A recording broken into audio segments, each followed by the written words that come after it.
Good day mga kapitbahay. Another bank foreclosed property, another day. Kung kayo ay naghahanap ng property dito sa may Parañaque na pwede nyong gawing warehouse, rest house, o gawing business establishment, pwede po. Itong sa harapan ko ay BDO foreclosed at ito po ay as is where is. Located ito sa Goodwill 2 subdivision in Sucat, Parañaque. No? Katabi lang nito ang Loyola Memorial Park, diyan sa kabilang side, around 5 minutes lang. At dito naman sa kabila, Skyway, no? Around 5 minutes lang din. Nasa gitna siya.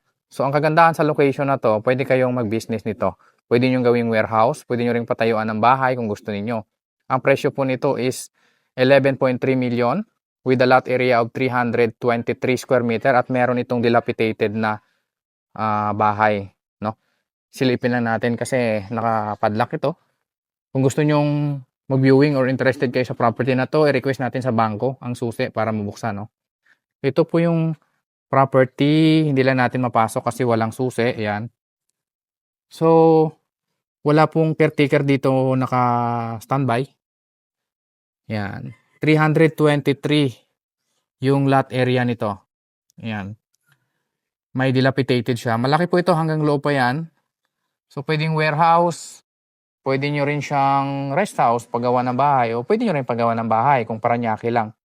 11.3 million, no? Kayo na yung bahala kung sakali. Kung location-wise ang hanap nyo, perfect sa inyo to. Kung gusto nyo mag-inquire sa property na to, kontakin nyo lang po ako.